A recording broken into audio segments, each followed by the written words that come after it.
Welcome back. All right, so all 32 teams are on the board.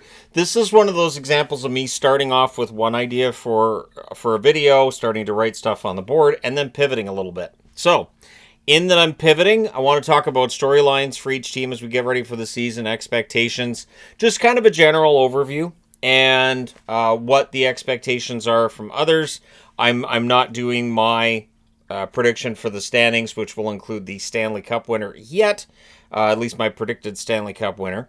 But I wanted to talk about this today, and so I'm going to be doing timestamps via writing them down here and putting in the description for the video, which means that I'm going to be jumping around the board a bit because I didn't organize them by division. Like I said, I pivoted a little bit while I was writing. So, that being said, let's go ahead and jump in. Easiest way to get this straightened out is just jump right in. We'll start off with the Pacific Division. So, Anaheim. Both the Hockey News and McKeen's Hockey are predicting Anaheim for 5th place. McKeen's, I downloaded their Hockey Annual today. I do have a paid membership with them. The Hockey News Annual I get every year, of course, have going back to the 80s. And I wanted to use them as an example of what expectations are. Now, to me, I think the expectations for Anaheim as a team, I think the expectations within Anaheim and from Pat Verbeek, they want playoffs. The moves made in the offseason, the change of coach, bringing in Quenneville, and then you look at the amount of good young talent this team has, it's impressive. Now, the NHL also has a list of their top 25 prospects entering this season, and Seneca is listed 7th among prospects. We'll see how things turn out for Seneca, but he's listed number 7, and that's overall in the NHL. New additions, Chris Kreider and Mikael Granlund. For Kreider, this is an example of how Anaheim hopes to fix their power play. Their power play cost them games this past season. If Kreider can give them any production on the power play, they'll be much better off. And Granlund, a very good top 6 forward. Solid additions there. Now, right underneath there is Calgary. Both the Hockey News and McKeen's picking them for 6th in the division. And then the questions for me for this season, so in green, of course, are the storylines for this year. What is the return going to look like for Rasmus Andersson? Will Craig Conroy look for assets that can help them now? Is it just going to be futures? What kind of package might it be? Where's he going to end up? Because that's going to tell you what they might be able to get back. Some teams have a lot of good young prospects to offer up. Some teams don't. And Wolf. Does Dustin Wolf continue to build on his status as a hero for the Calgary Flames? Does he keep them in the hunt for a playoff spot, and for how long? Parekh is listed 6th amongst the prospects list that the NHL put together, so solid prospect there. The one addition for them, Prosvetov in net, and of course, Prosvetov, if he ends up being the backup, probably isn't going to play a ton. I think Wolf's going to get most of the games. Be interesting to see what happens there. We'll jump down to the LA Kings. Both the Hockey News and McKeen's pick them for 3rd, to which LA Kings fans go, yay. The basic idea here is, and I think the storyline has to be, you don't want to play the Oilers again in the playoffs. You can't. The LA Kings just simply cannot afford to play the Oilers again in the first round and risk losing again in the first round to the Edmonton Oilers. The other thing the Kings, I think, have to watch out this year is there going to be pressure from below. So you've got Anaheim at 5th. Vancouver will get to, but I think they might very well be able to pressure the Kings too if the Kings have some kind of struggles out of the gate. They've added Corey Perry, which does mean they're supposed to go to the Stanley Cup final. I don't know if they do. And they also added Cody Ceci on the blue line. So I'm limiting it to 2 new players per team. I could have gone way beyond that for some, but I wanted to limit it to 2. So there's no other teams from the Pacific in this row that I see. Nope. So we'll skip over to the second row and we get to the Edmonton Oilers. The Hockey News thinks they're going to finish 1st in the division. McKeen's thinks they're going to be 2nd. And obviously, the one news item for the Edmonton Oilers, McDavid. McDavid needs to stay, of course, for the Oilers. This is a huge movement, potentially, for the franchise. It is not overstating that if the Edmonton Oilers lost McDavid, that would be absolutely brutal for the franchise. So getting him extended or figuring out a way to trade him, if you can even trade McDavid. I don't know what a fair return for McDavid would look like. He's one of the best, if not the best player in the NHL. So I don't know how you replace a player who's that darn good. Can they reach a third final in a row? I think that's a valid question. It's something worth asking. Getting to 2 Stanley Cup finals in a row is difficult enough. Can they make it to a third? And Howard was listed 19th among the prospects on the NHL site. The additions, Lazar and Mangiapane are the key ones for them. Mangiapane could be a guy to pick for a bounce-back candidate this year. I think I picked him as one of my bounce-back candidates in the video I did a couple months ago. So, yeah, the Oilers are definitely going to be a very interesting squad to watch this year. We get down to San Jose. Both the Hockey News and McKeen's saying 8th in the division. So last in the division for San Jose. I don't have any reason to argue against that. Are they going to be favorites for McKenna? Are they still going to be 32nd in the NHL? I don't know that they're going to be that low. Sometimes it can be difficult to predict who's last in the NHL. It's been relatively easy the last couple of years, but it may get more difficult. And the question I have with San Jose is, I think the worst is behind them, but is it? You never know. There are teams that I've said that before about, and it hasn't been. And so, yeah, we'll see if the worst is actually behind them or if they have another rough season ahead. The good news being that when you get to the NHL prospects list, they have Misa at 3rd amongst NHL prospects and Dickinson at 11th. So that is 2 San Jose Sharks prospects in that top 11. Orlov and Jeff Skinner are the key additions, I feel, for this team, although they added a lot on the blue line, and they have some good flexibility in terms of players they could be able to trade because they're on expiring contracts. So I think Mike Greer's done a good job. I know picking up the Carey Price contract raised some eyebrows, but I still think Mike Greer's done a good job.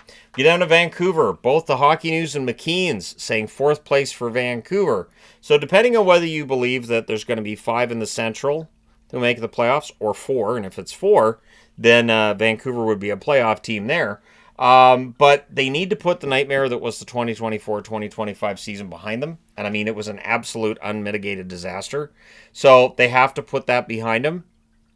The best way to do that is a strong start and keeping Quinn Hughes happy. If they can keep Quinn Hughes happy via some victories, via some smart moves, all of this narrative around Hughes can just drop off.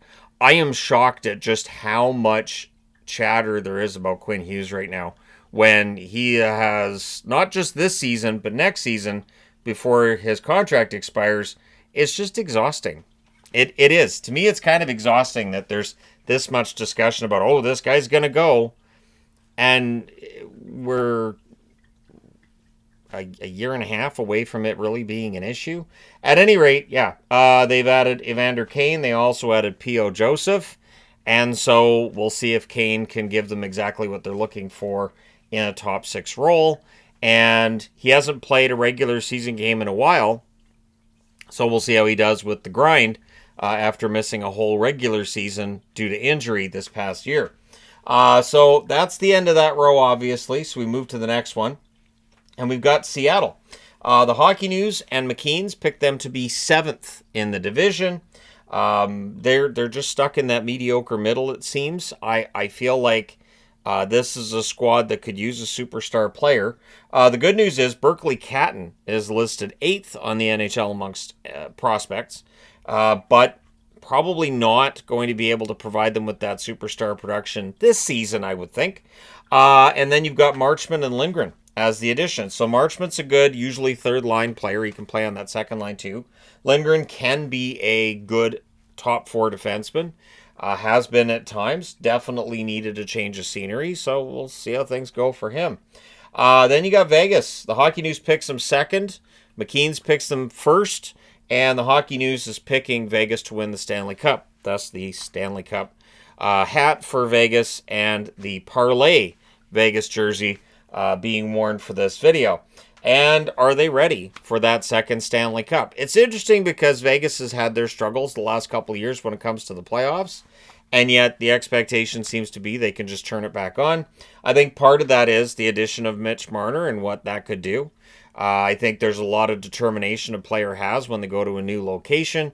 And considering some of the baggage around the Marner name, that could be something that they unite around as well. Sissons was picked up from Nashville.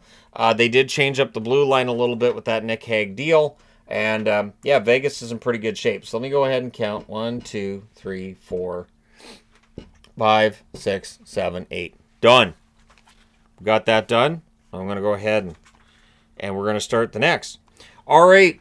So the Central. We'll start with Colorado. The Hockey News says second in the division. McKean says first. Are they still contenders? And I think that's a valid question after the Rantanen trade and with some of the turnover during the season, and now Coyle's gone as well. Burns is the addition for them in terms of veteran players. Brent Burns is a good defenseman on the power play and should help them out a little bit there. Probably going to play fewer minutes with Colorado than he did with Carolina last year, I would think. Just as you get older, you play fewer minutes. This is a normal thing. But I think there's a valid question about Colorado after a couple of early exits from the playoffs. So there's Colorado. We move down to Nashville. Both the Hockey News and McKean's picking them as seventh in the division because Chicago resides in this division, so they're not going to be last. Not in the predictions anyways, but I think there is an outside chance that if Nashville gets off to another rough start, we may be looking at the 32nd ranked team. So is it a rebuild or a retool is the question I have with Nashville. I'm thinking retool, but if they get off to a rough start to the season, it may turn into a rebuild. Now, one thing they're going to be betting on is the Stamkos bounce back. Steven Stamkos had a season that by his standards, not quite where he'd want it to be. So you're betting on a bounce back. Brady Martin, 25th. So just making that cut line for the NHL's prospect list. There are some good prospects Nashville's picked up over the last 12 months. Don't be surprised when that continues. Howla and Haig amongst the additions for this team. So Nashville probably still on the outside looking in at playoffs. I think they could get a little better. They could end up closer to NHL 500, but with a slow start, they could end up being at that bottom slot in the National Hockey League. St. Louis, both the Hockey News and McKean's picking them for sixth. Don't throw anything at me. I haven't made a prediction yet. So Blues fans are basically at this point well aware that people are not seeing them as a serious threat. But for me, it comes down to the fact that Montgomery's regular season record's fantastic. And it makes it tough for me not to think St. Louis is still going to be a playoff team. Now, the other side of it, too, is Binnington. Binnington is the most polarizing goaltender, I think, in the NHL. There are others that are polarizing, but I think Binnington's up there because there are those who believe that he's fantastic, excellent goaltender, just bad defense in front of him. There are some who think he's overrated, some who think he's a hothead, he's not very good. So, and even during Four Nations, we saw that. We saw plenty of criticism, and then in the gold medal game, he had a great game. So, yeah, Binnington kind of both sides of the coin right there. Snuggerud was listed at 10th amongst prospects. Dvorsky listed at 20th. So St. Louis, one of those teams that has multiple players amongst the NHL's listed best prospects. Suter and Bukestad amongst the additions for St. Louis. Suter coming off of a great year for Vancouver. He'll be looking to replicate that with St. Louis. So moving on to Utah, both the Hockey News and McKean's picking him to finish fourth. I think it's interesting that two different publications have very, very similar rankings for teams. This is why when I figure out my rankings, I want to do it a little bit different. Recency bias is there. And then teams will pick up on, or media will pick up on which teams are generating buzz. Utah's definitely generating buzz. And playoffs are kind of an expectation for Utah right now. So they could reach the playoffs. It could be interesting if they did. But I'll be figuring out my standings and probably doing a video on that over the next, I'd say, week or so. So stay tuned for that. And when is Clayton Keller going to get recognition for being the star player that he is? So years ago, I did the video on Keller talking about, how I felt like this guy could be a superstar. And I still think Clayton Keller could be a superstar. He doesn't get the recognition I think that he necessarily should.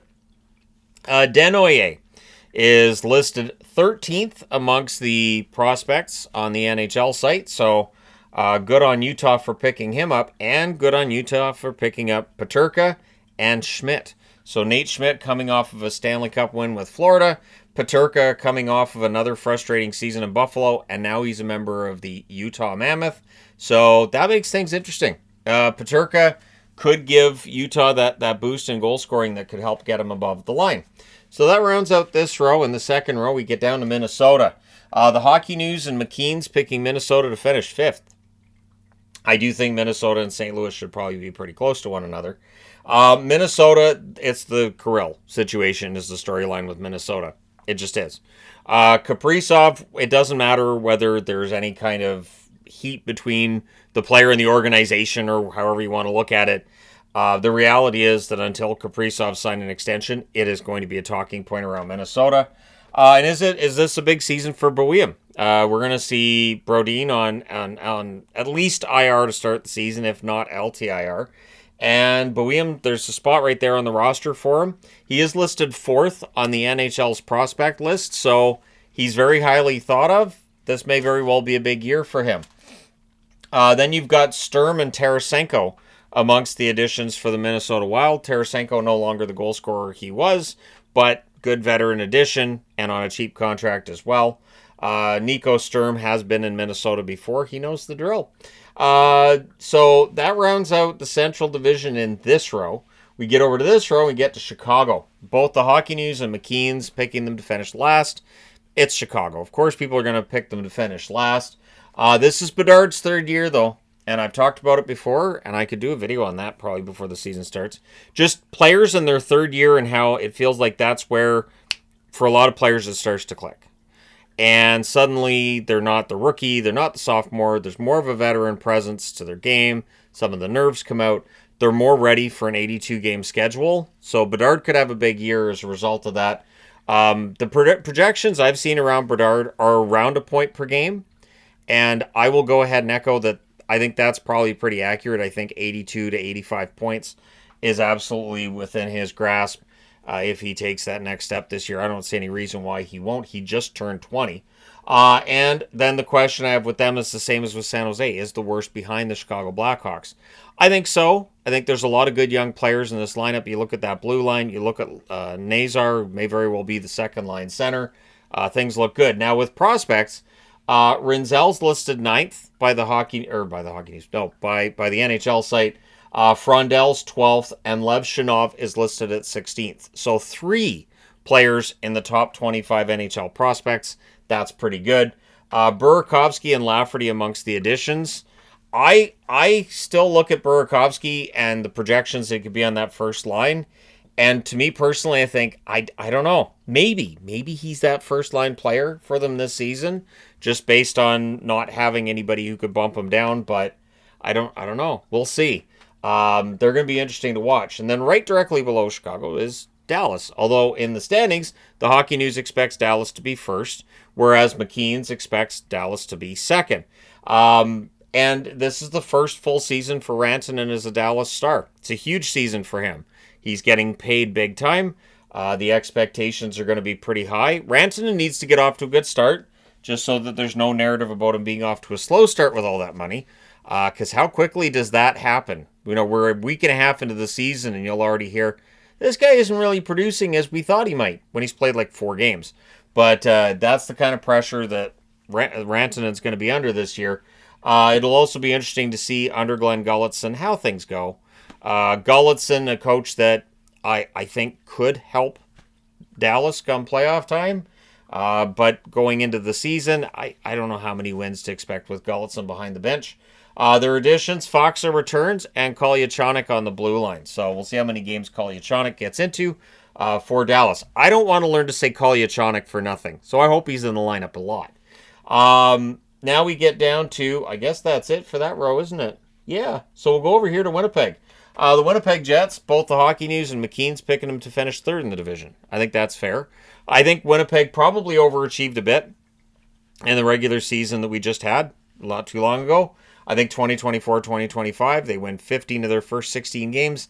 I don't think they replicate that this year. Probably more down to... And if they're 3rd, the bad news is then they're starting on the road to start the playoffs.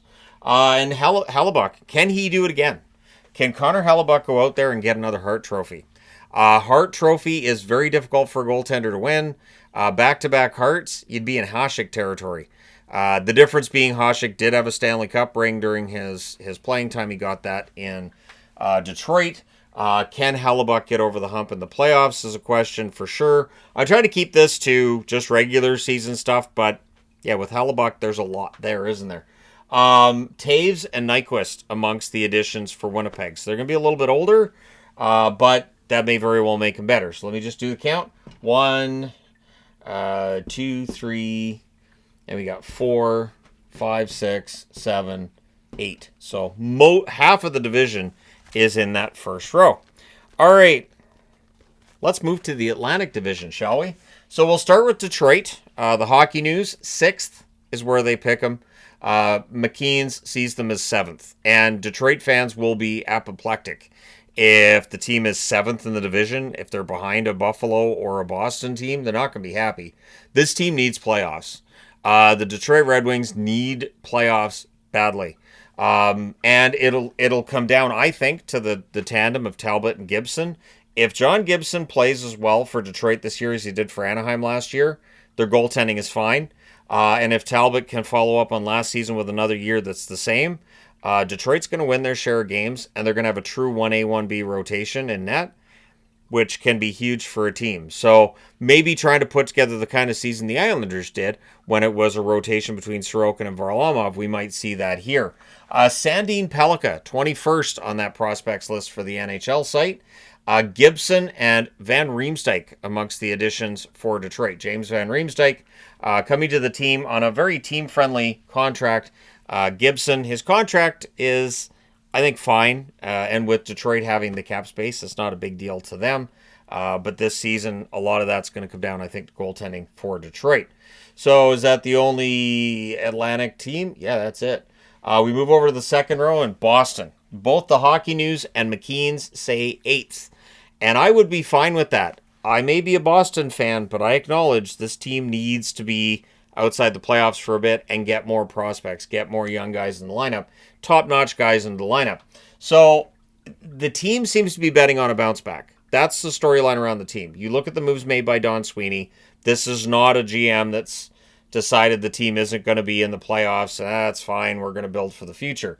And I do wonder, are they being underrated a bit by both organizations? Both of the yearbooks I looked at, ranking them at the bottom of the Atlantic. Understanding that I might rank them at the bottom of the Atlantic as well. That is quite possible. Hagens is listed 15th on the NHL site in terms of young players around the National Hockey League, those prospects. So 15th for Hagens, and I'm excited to see him in a Boston jersey later. Definitely not sooner, but it'll happen. And then Jeannot and Corrali amongst the additions for Boston. The Jeannot contract is still an eyebrow raiser for me personally. I really hope that whatever caused them to give Jeannot that contract offer that he takes, I hope that Jeannot proves that Boston was right, that Jeannot's going to have a bounce back. If he can get back to being the way he was in Nashville a few years back, it's fine, but he hasn't been that player for a while now.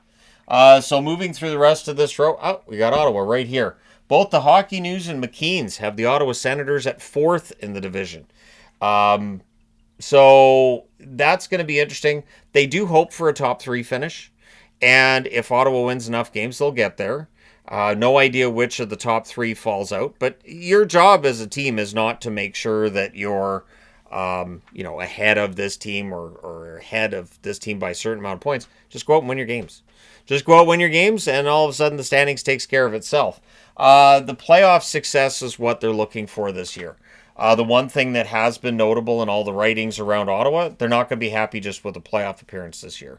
They want to show some momentum in those playoffs and start moving their way through from round to round. So that'd be great if that happened. Spence and Kaliev amongst the additions for the Ottawa Senators. So, yeah, Ottawa's picked to be 4th by both of them. That rounds out almost anyways this row. I almost missed Tampa, didn't I? I didn't. The Hockey News has Tampa 2nd, and McKean's has Tampa 3rd in the division. Are they still contenders? Same question I asked of Colorado. I asked it of Tampa. I know I asked it during the season preview for the Lightning as well. My answer is this year will tell us. If Tampa goes out early in the playoffs again this year, And I don't know that it matters who knocks them out in the playoffs. I think we could write them off as Stanley Cup contenders. Still good playoff team, sure, but Stanley Cup contenders, probably not if they get knocked out in the first or second round again. Holmberg and Pelche amongst the additions for Tampa. Not a team that needed to make major additions. Not a team that had the cap space for major additions either. Holmberg could be a very good addition for this team, and pretty low profile too. So we go to this row, and here's Buffalo. The Hockey News has them 7th in the division. McKeen's has them 6th. And all I wrote was just win. Like, there isn't really a storyline with Buffalo. Goaltending, I guess. The defense, maybe. But win. Go out there, win enough games to finish above the playoff line, and then we can be happy seeing them in the playoffs for the first time in 15 years. There are kids in middle school that have never seen this team in the playoffs, and that's kind of sad. So winning. Doan and Lyon amongst the additions for the Buffalo Sabres. I also like the Kesselring addition quite a bit. So we'll see how that Peterka deal ends up working out for Buffalo as soon as this year. Josh Doan, I think, is a little better than some give him credit for, so we'll see. Montreal. Both the Hockey News and McKeen's picked Montreal to finish 5th in the division. Excellent youth is really the storyline with Montreal, whether you're talking about Hudson, whether you're talking about... Does Caulfield still qualify as youth at this point? He probably should. But with Montreal having so many young players, one of the elder statesmen at this point, Suzuki's emergence, too, as a true number one center was big this year. And it is important that he follows that up and does it once again. Shows, yep, I'm a number one center. It's my time and it's my team. Demidov listed 2nd amongst the prospects on the NHL's list. And Fowler, the goaltender, 24th on the list. So Fowler, one of the few goaltenders on that list. And Dobson and Bolduc amongst the additions. What's nice there is Bolduc and Dobson, still not old players. Dobson signs that massive extension with Montreal. And I think Bolduc is one of the best additions any team's made in the offseason. I love that addition for Montreal. We'll see how it ends up working out for them. And then you got Toronto, right? So the Toronto Maple Leafs, the Hockey News has them 3rd in the division. McKeen's has them 2nd in the division. So nobody's picking them to finish 1st again. I don't think I'm picking them to finish 1st again either, but again, we'll see how my predictions end up turning out in about a week's time. Matthews. Does Matthews get back into that 50-plus goal range? I think that's a valid question. Austin Matthews had a bit of an off year by his standard, where he's scoring at about a 40-goal pace, but he should be in that 50-goal range. And, I mean, he's already over 400 goals, right? So he's got to charge towards 500 now. I think a fast start's really important for Toronto.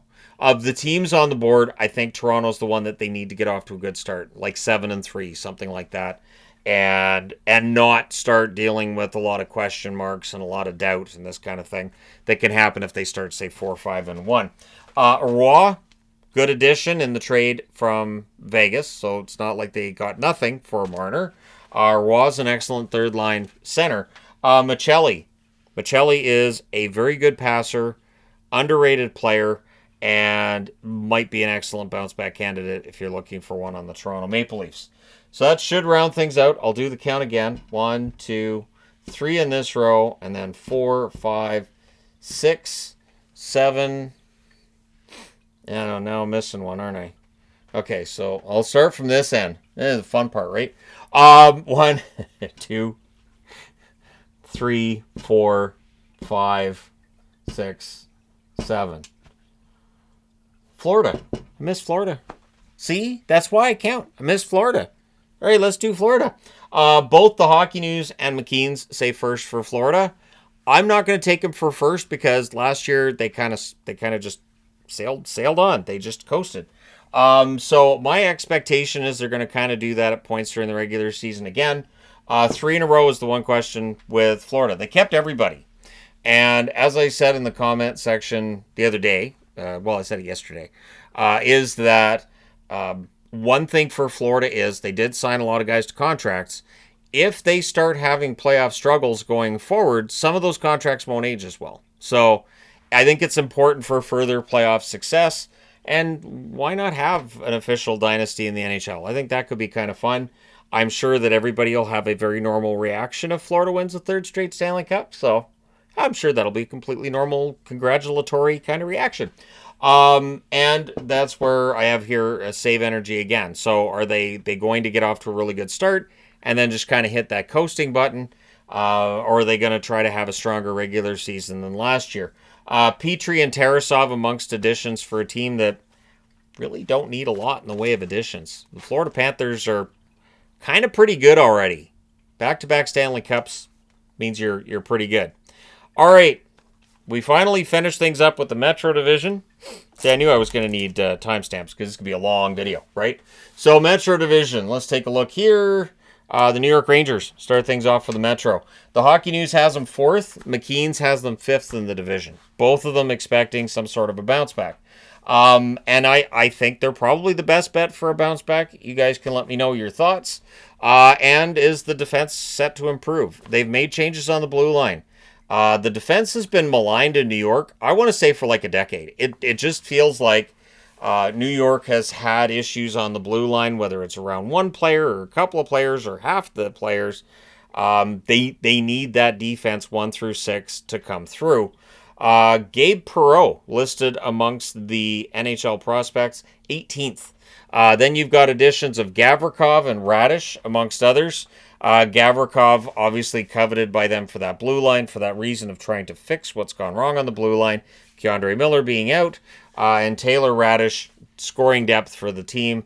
We'll see how much he plays for the Rangers. Pittsburgh, the Hockey News picks him to finish 8th in the division. McKeen's picks him to finish 7th.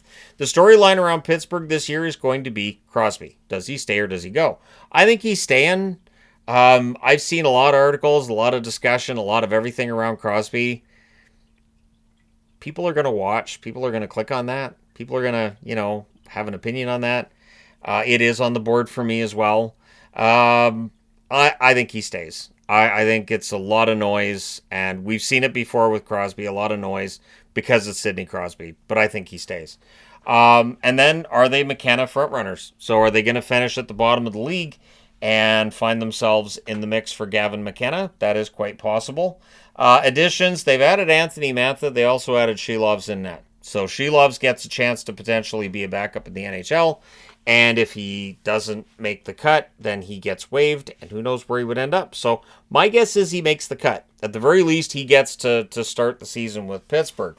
So that rounds out the Metro in that row. We go over to the second row. Carolina. Both the Hockey News and McKeen's picking them to finish first in the division. In fact, the Hockey News has them listed as their Stanley Cup finalists. So they're saying it's Vegas over Carolina in the final. Again, it's two Southern teams, so I'm sure everybody'd have a normal reaction to that. In Carolina, Southern, I guess we could have that discussion because there's a South Carolina, they're North Carolina, so one's kind of northern. Non-traditional markets, that's a good way of putting it. Non-traditional markets. So Cup final or bust for Carolina. I don't know that the regular season matters for Carolina anymore. I think it's all about playoffs, and I think it's all about you have to get to the Stanley Cup final. So the bar is really high for Carolina, and if they get to the Stanley Cup final and lose against Vegas, I don't know how much happier Vegas or fans in Carolina would be with that. I don't know, because you're still taking home a loss in the playoffs, and you're in the final, but if you don't win in that final, Nikishin listed as 17th on the list of NHL prospects. Ehlers and Keandre Miller amongst the additions. I love Ehlers as an addition. I think Keandre Miller is set for some sort of bounce back after a rough year with the New York Rangers. He wouldn't be the first former New York Rangers defenseman to have a bounce back after leaving the Rangers either. Columbus, the Hockey News has them at 6th, so they're kind of stick in the muds. McKeen's 4th. And does Greaves end up being the starter as the first they've got on the board? Odds are yes. And if he does, then that's going to open up the conversation about how much longer Elvis is going to be in Columbus and all that. And are they a dark horse to make it to the playoffs? I think they've got a very good chance. I do. I think that you look at last season and what they were able to do, and I think they'll be better this year. They should be. Lindstrom was listed 23rd amongst the prospects on the NHL site. Keep in mind, Lindstrom missed the entire regular season this past year, so his development Definitely slowed a little bit via injury, but he still looks like he's going to be a really good player for them. And then Coyle and Lundestrom amongst the additions for them. So I look forward to a lineup that has Lindstrom and Lundestrom in there, and hopefully on the same line, because I love to watch announcers kind of staggering around on those words and struggling with those words. Pullock and Pellick come to mind as the two obvious examples of that. So Columbus, going to be interesting. New Jersey, the Hockey News has them second in the division. McKean's has them third in the division. Probably pretty close, yep. They need to stay healthy. The first thing, and obviously both players named Hughes need to stay healthy. Luke Hughes also needs to sign a contract and be with the team. That's something that would definitely help. Can they beat Carolina? So if New Jersey gets into the playoffs again, can they get past Carolina? Because odds are, if you're going to come out of the Metro Division and play in the conference final, you are probably going to have to go through the Carolina Hurricanes. Does New Jersey have enough? Will they be able to get past Carolina come playoff time? So we move to the third row now. We get all the way down here. Islanders. The Hockey News has them 7th in the division. McKean's has them 8th in the division. So underrated. Question mark right there for underrated. Are they being underrated right now?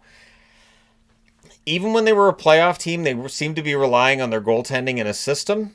If their goaltending has a really strong year, and if that system works really well for Patrick Roy, yeah, they could be a playoff team. But I can understand why there's concern and why they would be listed 7th or 8th in the division. And Varlamov's status is one thing to keep an eye on as we get ready for the season. While they have added Riddick in net, and that could be a solid addition for them, the reality is that I think Varlamov is better than Riddick amongst goaltenders, and if Varlamov's back and able to play 30 games in a season, that allows Sorokin to rest a little bit, should improve everybody's numbers all around. Schaefer listed number 1 amongst prospects by the NHL site. So Matthew Schaefer listed number 1. Kind of surprised me only a little bit that he was number 1. Obviously, Demidov at number 2. Montreal fans are excited about him. So Heineman and Riddick amongst the additions for a New York Islanders team that clearly there's no pressure on. Sometimes you play well without pressure. Philadelphia, the Hockey News picks them to finish 5th. McKean's is picking them to finish 6th. However, can Rick Tocchet get that boost? When Rick Tocchet took over in Vancouver, his first full season in Vancouver, they won the division. So can Rick Tocchet get into Philadelphia, get him in that right mindset, and maybe get them to win more games than expected? He can. He absolutely can. And Michkov now is a star, and I expect him to add to his star status this year and put up a ton of points and a ton of goals. It could be an interesting time. Martone listed 14th on the NHL prospects list. So Martone is seen as one that's going to be pretty darn good soon enough. Zegras and Vladar amongst the additions. Dan Vladar is going to play a lot, I think. And if he plays well, that's something they haven't had in net for a while. Ersson was good the season before, but yeah, this past season was really rough for him. And of course, Fedotov and Kolosov didn't have great years. So Vladar will get every opportunity to own that net. So that rounds out the Metro Division in that row, and we get to the Washington Capitals. Washington's picked to finish 3rd by the Hockey News. They're picked to finish 2nd by McKean's, so they're both expecting Washington to stay pretty good. We'll see, because I know there's people expecting them to fall back, not necessarily to mediocrity, but fall back a ways. They had a great 2024-2025. I don't know if they can replicate that. That's where things get kind of interesting. I think that's part of the reason why you see predictions of 2nd or 3rd rather than 1st. It is very difficult to follow up on the kind of season they just had. And is this Ovechkin's last year? One of the reasons that for Stanley Cup pressure I had them higher up is because if this is Ovechkin's final year, obviously he's going to want another Stanley Cup.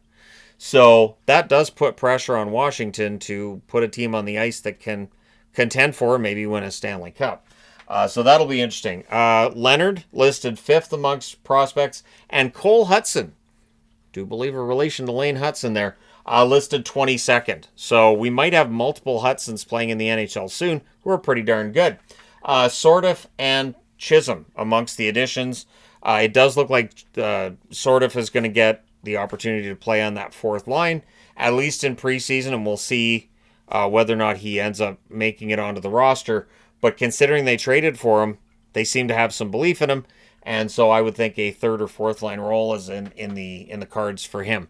But let me know your thoughts in the comment section below as always. Which storyline do you think is going to be key for this season? You can go team specific or just league wide kind of thing. The league wide storylines, I do videos on that every year. I think the one thing to keep an eye on is I want to see what the scoring levels look like this year. They dropped a little bit last year. Is that start of a pattern or just a one-off? We'll see this season. Maybe those defensive setups that coaches have been coming up with are starting to do their work and limit the amount of offense the players can generate. But let me know your thoughts in the comment section below as always. Hit like and subscribe in the event you may not have done so already. Thank you guys so much for all your support. It's greatly appreciated. I will talk to you again soon.